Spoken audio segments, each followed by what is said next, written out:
విశాఖపట్నంలోని సింహాచలం ప్రాంతంలో జరుగుతున్నటువంటి చందనోత్సవం ఏప్రిల్ 20వ తేదీ కార్యక్రమం కోసం అని చెప్పి ఆర్టీసీ ప్రత్యేక బస్సులను ఏర్పాటు చేయబోతుంది. ఆ బస్సులు ఎన్నుంటాయి, ఏ రూట్లు, ఏ వేళల్లో నడుస్తాయి అన్నది ఇప్పుడు మనతో పాటు మా దానికి వివరించేందుకు ఆర్టీసీ ఆర్ఎం అప్పలనాయుడు ఉన్నారు. సార్ చెప్పండి, అసలు ఈ చందనోత్సవం కోసం ప్రత్యేకంగా ఇటువంటి బస్సులు ఎన్ని ఏర్పాట్లు చేస్తున్నారు?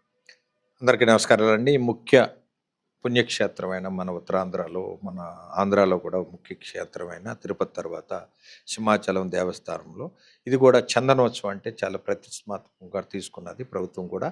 ఇప్పుడు ఒక 6-7 సార్లు మీటింగ్ డిఫరెంట్ లెవెల్లో జరిగింది.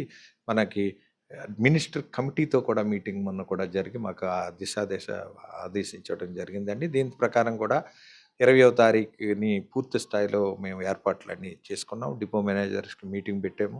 అదేవిధంగా ముఖ్యంగా ఏంటంటే పుణ్యక్షేత్రానికి ముఖ్యంగా విజయనగరం, శ్రీకాకుళం, అదేవిధంగా అనకాపల్లి ఈ ప్రాంతాల నుండి ఎక్కువ మంది వస్తుంటారు కాబట్టి వాళ్ళకి భక్తులకి అందరికి కూడా బస్సులు తెల్లవారుజాము నుండి 20వ తారీఖు నుండి ఏర్పాటు చేసాము. తర్వాత ఇక్కడ నుండి అక్కడికి డిఫరెంట్ ప్రాంతాల్లో అంటే ఇక్కడ నుండి ద్వారకా బస్ స్టేషన్ నుండి సింహాచలం, అదేవిధంగా గాజువాక నుండి సింహాచలం, విజయనగరం నుండి సింహాచలం, ఈ సెక్టర్లో హనుమంతవాక నుండి సింహాచలం, ఈ సెక్టర్లో అన్ని రూట్లో కూడా బస్సులు వేయడం జరిగింది. ఈ బస్సులన్నీ కూడా ఉదయం నుండే స్టార్ట్ అవుతాయి. అదేవిధంగా అర్ధరాత్రి నుండి 2 గంటల నుండి కూడా 20వ తారీఖు ఫ్రీ బస్సు మన సింహాచలం కొండపై నుండి కింద వరకు కూడా మన ఫ్రీ బస్ అయితే నడపడం జరిగింది. సుమారుగా 100 బస్సుల వరకు ప్రణాళిక చేసుకున్నామండి. లాస్ట్ ఇయర్ మీద ఒక 20 బస్సులు ఎక్స్ట్రాగా ప్రయాణికులు ఉంటారన్న దృక్పథంతో నడపడం జరుగుతుంది. ఇవన్నిటికీ కూడా ముఖ్యంగా 1500 రూపాయలు, 1000 రూపాయలకి మెట్రో ఎక్స్ప్రెస్ నడపడానికి, అదేవిధంగా మిగతా ప్రయాణికులందరికీ ఎక్స్ప్రెస్ బస్సులు ఎక్స్ప్రెస్లో మన సిటీ ఆర్డినరీ నడపడానికి కూడా ప్రణాళిక డిఫరెంట్ రూట్స్ ఉంటాయండి. ఇది అడివరం రూటు ఎక్కువ ఖాళీగా ఉంటుంటాయి. అటువైపు నుండి కూడా ఒక 20 బస్సులు, అదేవిధంగా గోశాల అంటే సింహాచలం బస్ స్టాండ్, ఈ గోశాల వైపు కూడా మేము మిగతా బస్సులు కూడా నడుపుతున్నాం.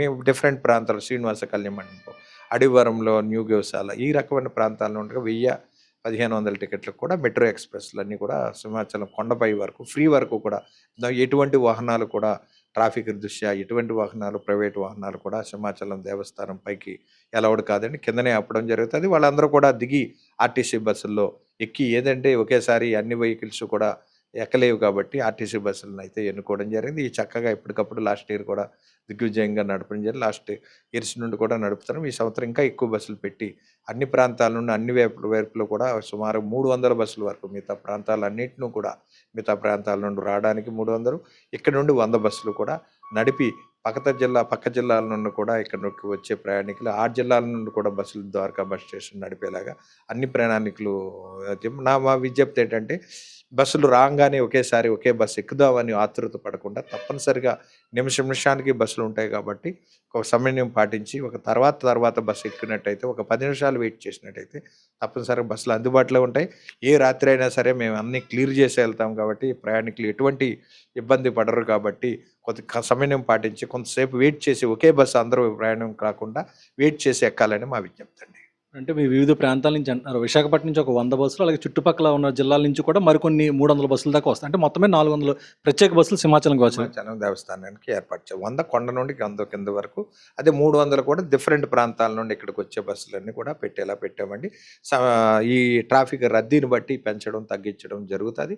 తప్పనిసరిగా ప్రయాణికులకు భక్తులకి ఎటువంటి ఇబ్బంది లేకుండా మేము చూస్తామండి. ప్రతి పాయింట్లో కూడా మేము ఉన్న పాయింట్లు 12 పాయింట్లు ఏదైతే ఉన్నాయో, ద్వారకా బస్ స్టేషన్ ఒక పాయింట్, తర్వాత గోశాల ఒక పాయింట్, అడివరం ఒక పాయింట్, కొండ మీదని కొందరు పాయింట్, వీళ్ళందరి అధికారులు సీనియర్ స్కేల్ ఆఫీసర్స్ని సుమారు 30 మంది అధికారుల వరకు నియమించడం జరిగింది. దాంతోపాటు సూపర్వైజర్లను కూడా ఇంకో 100 మందిని నియమించడం వచ్చింది. ప్రతి బస్సు కూడా డబుల్ డోర్ ఉంటుంది కాబట్టి ముందు వెనకతలను కూడా బస్సు ఎక్కేటప్పుడు ఘాట్ ఆపరేషన్ కాబట్టి మన ప్రభుత్వం ఇచ్చిన ఆదేశ ప్రకారం దాన్ని కూడా మేము 2 మనుషులు ఎక్స్ట్రా పెట్టి వారు ఎటువంటి ఇబ్బంది లేకుండా మేము అన్ని ఏర్పాట్లు అయితే పూర్తి స్థాయిలో చేసుకున్నాం. సార్, ఇప్పుడు ఇవన్నీ కూడా ప్రత్యేక బస్సులు అంటారా, లేకపోతే శ్రీశక్తి పథకం కూడా దీనికి వర్తిస్తుందా?